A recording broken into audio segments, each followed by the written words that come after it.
Hello and welcome to this special broadcast. I am 𝗟𝗓𝗡𝗓 and today we are going to discuss about the mental health of the students. So why is mental health so important for students?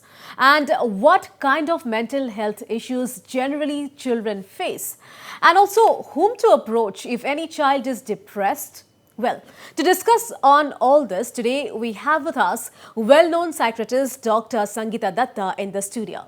So, Doctor, welcome to this special broadcast. Thank you so much. So, first of all, Doctor, tell us that why mental health is so important for students? Mental health is important for everyone, not just students, and it is very important across all age groups. Having said that, of course, mental health issues are very much on the rise, especially among students. So perhaps that is one reason as to why we discuss more of mental health as in association with students and students' lives. Now, it has been seen in the last few years that mental health issues, mental health disorders are on the rise among students. Be it childhood depression. When I call it childhood depression, I'm referring to a student who is perhaps in class 1, class 2, class 3, something like that.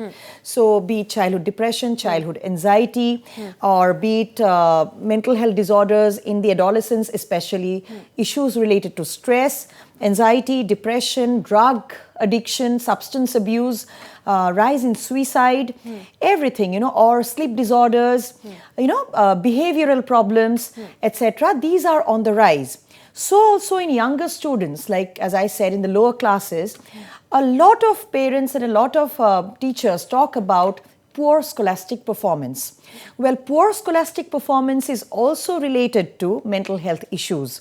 Now, some of the common mental health issues that we encounter when we talk about students not being able to perform well when it comes to their, curricular studies. Okay, so the issues are primarily, borderline intelligence, lower IQ than 90, attention deficit hyperactivity disorder, specific learning disabilities, and of course, I have mentioned the others also, childhood depression, childhood anxiety, children coming from a dysfunctional family, children going through excessive stress, etc. So these issues, our family environments and the societal environment is changing in such a drastic way and in a negative form, that mental health issues are definitely on the rise among students, and that's why we discuss it. So what are the major causes for it? As you already said that mental health issues are on the rise nowadays, so what are the major causes for that? When we discuss the causes, we have to mention the biopsychosocial model of mental health disorders. Now, biopsychosocial has three parts to it. One is the biological, one is the psychological, and the third part is the social part. So let's start with the social part, We'll actually do it in the reverse direction for very obvious reasons. I'll tell you why. So when we talk about the social part first, it includes the family and the society. So we always talk about upbringing issues. When the upbringing is faulty at home, when parenting skills are lacking, then definitely there is high possibility that that child will develop mental health issues in the future. When I talk about faulty upbringing, we have to basically talk about parents being very busy, children growing up in nuclear families, without grandparents, without anyone else. So growing up all alone in the family and parents staying busy so they don't get to spend quality time. We are not talking about quantity time. You don't need to spend many, many hours in a day with your child for the child to be mentally healthy. But quality time means absolute attention on the child when you're there with the child. You cannot be on your mobile phone. You cannot be cooking when you're also with the child. So there are issues of discipline these days because, we tell a child that you don't do this, but we leave for our work.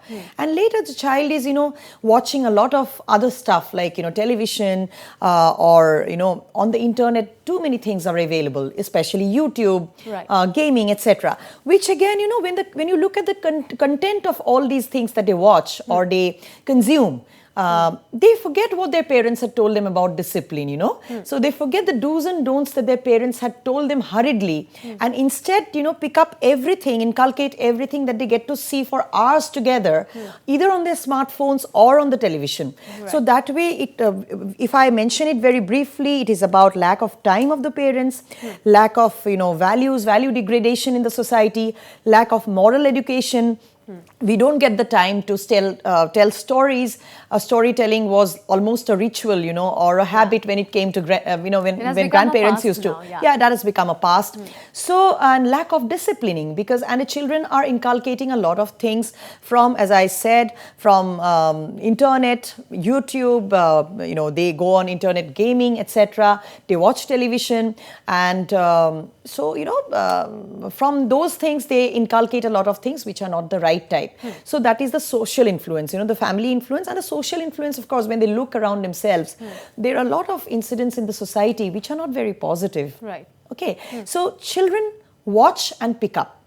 Children always observe their surroundings. So if they observe their televisions, the programs there, if they observe what is being shown on the internet, if they observe their society, or a news channel, or a news item, for example. So they get everything, mostly negative things. So basically, when we talk about social influences, it includes the society at large and also the family. So the influences are getting more and more negative.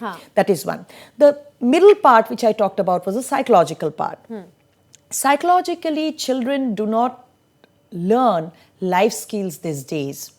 Earlier, life skills used to be learned not directly from an elder, but as they grew up, as I said, they would watch and they would learn. But currently, what happens is when the world is changing so fast, at such a fast pace, even parents sometimes they feel a deficit in their own knowledge and their capacities when it comes to teaching their children about life skills. So life skills includes communication skills, problem-solving skills, assertiveness skills, raising the emotional quotient of every child, anger management skills, etc. It includes a lot of skills, actually, soft skills. So those are not taught well at home or even in schools, though schools are picking up well now. So because of lack of life skills, the personality of the students are not very resilient. When I talk about resilience, I mean to say if they face a struggle, if they face some kind of an obstacle, they do not have that power to actually fall down, get up and emerge stronger. That's called resilience. Okay. So they fall down, go into depression, go into anxiety and they sink. So that is what we get to see because of lack of life skills and because of lack of proper training. So psychologically, they're not very, I would say, flexible and resilient. And the first part which I said, talked about the biological part of it, when I talked about the causes of mental health issues. The biological part of it is such that now we already know that there are neurotransmitters and hormones called serotonin, dopamine, endorphins, etc., which actually the level of which keep on changing, especially when it comes to mental health issues in children or also in adults. Dopamine decreases, serotonin decreases when anxiety, and then anxiety comes in, and so also depression sets in. So similarly, cortisol rises. Cortisol is a hormone in the body which rises when children are very, very stressed out. Or for that matter, even adults are stressed out. So we have to understand that from what is happening in the family, from what is happening around us in the society, and how our personalities actually are molded as we grow up, ultimately affects our hormones and neurotransmitters, which become the cause of different psychiatric problems in children and also in adults. So it is the biological, psychological and the social causes which have worsened every day, leading to increase in the incidence of mental health issues in children and students. So doctor, what are the common mental health ailments that we get to see nowadays? So basically, what are the symptoms you come across every day? Yes. Different mental health disorders have different symptoms, but very generally speaking, when we talk about students, every parent has to understand that they have to observe their child or even an adolescent at home for any change in behavior. For example, I'll give you an example that if a child was extroverted to start with, but gradually the child is becoming introverted, is withdrawn, hardly talks. Earlier the child was joyful, used to be talkative, used to be extroverted, etc. But of late the parent notices, that the child, whatever age the child is of, so that the child is more withdrawn, refusing to eat, refusing to interact, having anger issues recently, etc. Well, crying spells, etc. Those are changes in behavior in a child or in a student, which has to be observed, number one. But having said that, some of the common symptoms of anxiety, let's first come to childhood anxiety or anxiety in students, is a sense of fear. Fear, lack of confidence. Sense of fear means vague fear. Fear of something, nothing specific. I'm afraid of getting into the lift. I'm afraid of climbing the stairs. I'm afraid of facing people. I'm afraid of social situations. It can be anything. But there is a lack of confidence. There can be examination phobia also included. There can be palpitations, heart beating very fast. There can be lack of sleep, disturbed sleep. There can be poor appetite. And there can be loss of weight, that is of anxiety. And sometimes there can be panic attacks. Panic attacks is a feeling of being overwhelmed and feeling that as if there is impending doom. I'm going to die right now, that kind of a feeling. Right. When it comes to depression, the chief symptoms, the common symptoms that we get to see are low mood lasting for at least 2 weeks. See, if a child is feeling low because he's been refused an ice cream, that's not called depression. Okay, so but then you have to understand that that low mood is persistent, more or less persistent for at least 2 weeks. Disturbed sleep is persistent for at least 2 weeks. Sometimes the child is not sleeping well, insomnia. Sometimes the child is sleeping excessively, which is called hypersomnia. Eating disturbance. Sometimes the child is not eating at all, anorexia. Sometimes the child is eating excessively, hyperphagia. So apart from that, helplessness, hopelessness and worthlessness. Fear. Helplessness, hopelessness and worthlessness. Future is dark, future is bleak, I have nothing in store for me, everything is bad in the future, etc. So those feelings lasting for a very long time, leading also to poor attention and concentration in studies and negligence of day-to-day activities will amount to clinical depression. About substance abuse, again, there will always be change of behavior and there'll be anger issues, there'll be loss of weight, there'll be negligence of day-to-day activities, there'll be, other activities in the home like, maybe stealing of money and getting in, being in the wrong company, wrong peer group influence, etc. Sometimes if a child is expressing death wish, it must be considered serious to be a serious thing. Of course, a lot of children try to seek attention by saying that, Mom, I'm going to die. But nevertheless, if a child is depressed for a long time, looks depressed for a long time and talks about death wish, it should be taken seriously and parents should seek professional help. Right. Apart from that, attention deficit hyperactivity disorder, specific learning disability or a borderline intelligence IQ always come with certain symptoms like poor scholastic performance, poor attention, poor performance, poor attention, poor concentration, and hence poor memory. So naturally deteriorating scholastic performance and leading to a lot of stress. Stress comes with common symptoms of headaches, body aches, easy fatigability, lack of appetite or excess appetite, lack of sleep or excessive sleep, poor attention, poor concentration, poor memory, and mood swings. So these are the common symptoms of stress. Now from this it is very obvious that a lot of, be it depression, anxiety or stress, there are many overlapping symptoms. Right. So we will have to look at the cluster of symptoms, what is present in my child and in this student, which will actually help us diagnose.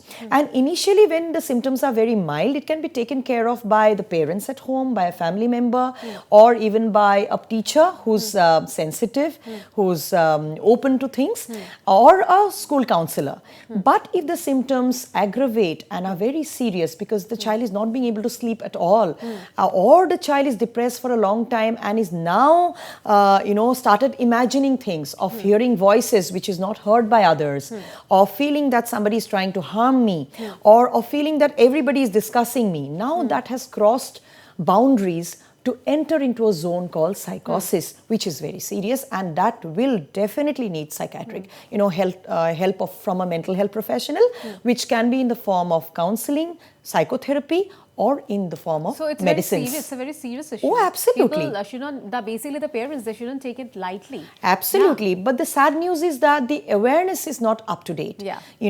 Awareness is much improved because of shows like this, because of open talks.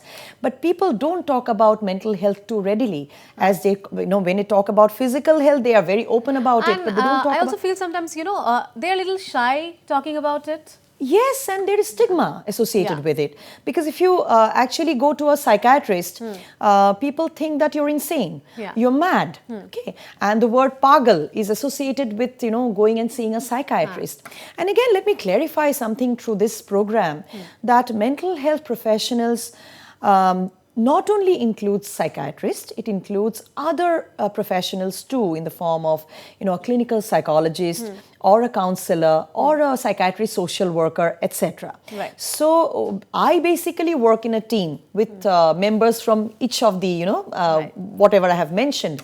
So going to a mental health professional is actually a sign of progression, according to me, because in the West, people actually go for consultation with mental health professionals twice or thrice in a year without any symptoms. So because they are aware about how important mental health is. They don't want to get into it. Actually. Exactly. Yeah. But the stigma, the lack of awareness, etc. in this part of the world is actually making things very difficult. All right, doctor, we'll talk about it. So viewers, now it's time for a very short break. Stay tuned, I'll be right back.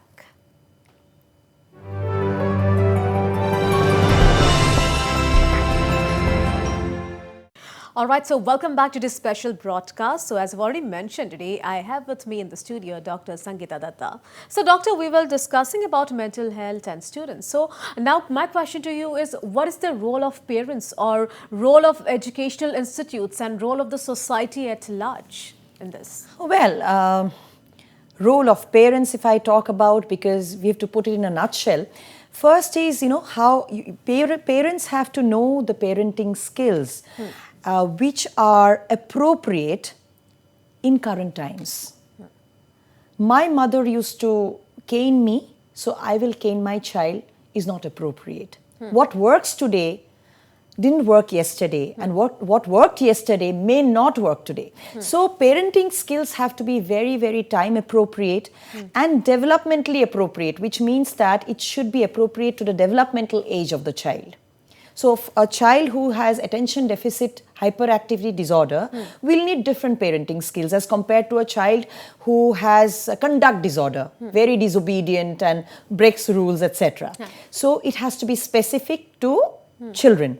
Nevertheless, some of the very common things which needs to be remembered is when it comes to parents or teachers, anyone. So discipline. Discipline has to be democratic discipline. Democratic discipline means a child will be given rights, but the child will be also given responsibilities. So these days, children only want rights. They don't like responsibilities, okay? So we have to know it's a package, and this has to be inculcated from a very young age. Value education, moral education, must. Parents and teachers must be role models. Right. Because children watch and learn. We cannot be doing things, we cannot be preaching things that we don't practice. That is the third thing. The fourth is quality time. Always have to give time and spend time with the child and talk about what happened during the day and what is going on in the mind of the child. So that is very important, quality time. Fifth is to let the child be. We cannot inculcate we cannot impose our dreams and our desires on our children. We can be just we can only provide proper guidance to the children. We can tell them that the track you're on will lead to this, but it is up to the child to choose his own career, to choose, sometimes children even, parents even choose children's hobbies. That must not be done, Children should have that space too. So I think, again, as I said, moral education, value education is a must. So anywhere. Apart from that, be very observant for any change in behavior. A child becoming an adolescent will also show changes of behavior. Changes in behavior could be very, very physiological, but ensure that it is not pathological. So you have to keep your eyes and ears open to any change which is actually signaling a mental health disorder. Right. And practice a child-friendly approach. Parent and children have to be very, very frank about a lot of things, and instead of an authoritarian approach or a permissive approach. Like some parents, some teachers, they are very strict when it comes to children. They impose everything on the children. That way children will develop anxiety in the future, or they become rebellious. And some are very permissive. They allow the children to be. They do not even guide them. Now that way also children do not become responsible citizens in the future. Right. So I think these needs to be remembered. And apart from that, I think it needs to be taught from a very young age that life is the biggest of all gifts. Nothing is bigger than life. An examination, a relationship, or whatsoever is a small, small part of life. And so teach them life skills from a very young age. Communication, help them to speak out, express. If there are problems, every problem has a solution, teach them. How to solve problems, teach them from a very young age. And teach them to be emotionally intelligent. Because, sometimes having a high IQ will not suffice. What needs to be also understood is the World Health Organization has said that health is a state of complete physical, mental, social and spiritual well-being, and not necessarily the absence of any disease or infirmity. So physical health is completely interlinked with mental health. So also social and spiritual health. We need to understand that, if somebody is physically unfit or physically unwell, mental health will be affected, right, and vice versa. So what needs to be understood here is that children have to be taught how to be physically fit, like through daily physical exercise, how to be mentally fit through mental exercises like meditation, so also yoga, eat healthy, have a timetable for themselves, sleep for at least 7 to 8 hours per day, and have the right perspective in life, that what is important and what is not important. Let's not teach them to actually focus on results only. Education is more a holistic approach. Education is about becoming responsible and good human beings in the future. It is not just to score a few marks in an examination. I think when we teach children from a very young age about all that I have mentioned, I think it will actually refer to good parenting and good upbringing. So, Doctor has already said that, awareness on mental health is less nowadays, right? Yes. So, what kind of awareness is needed for building mental health in children? Oh, when we talk about awareness, it is improving every day, because today that you and I are talking about it, this is also awareness building, okay? So we need to talk about mental health issues openly on every possible platform. Be it television, be it radio, be it print media, be it public functions like Bihu. We are Bohag Bihu is very close by now in April. So why can't we talk about for 5 minutes in every Bihu function about mental health and staying happy in life? Okay, we can talk about something like that. We can actually invite some guests for 5 minutes and have something like that, so that we can access majority of people in that area, because people come to see people perform Bihu, right? So it can be that, it can be a Gaubura having a meeting in a village. It can be anywhere, it can be everywhere, it can be in a club also. So let's talk openly.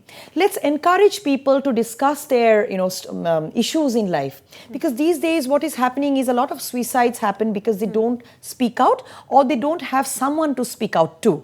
So let's be a friend, let's lend a helping hand to anyone who's in distress and who needs to talk. Sometimes you don't need to do anything for that person. Just giving them a patient hearing suffices, because the other person could ventilate, could speak out, and during the process he could feel lighter, and in the process he healed himself. And sometimes even during talking, solutions come up. So let's actually be ready to help every person who's in mental pain, who's in distress, or who is going through a lot of stress. So be a true friend.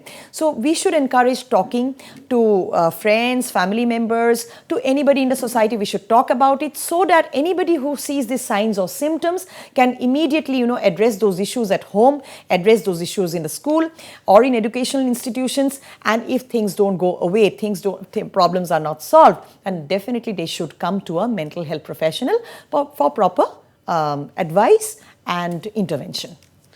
All right, Dr. Sangeeta Datta, thank you so much for joining me live in this special broadcast. Thank you. So viewers, I'm sure this discussion will be helpful to all the children, to all the parents out there who was watching the show at this moment. So thanks for now. Keep watching Northeast Live, and I'll be back next week.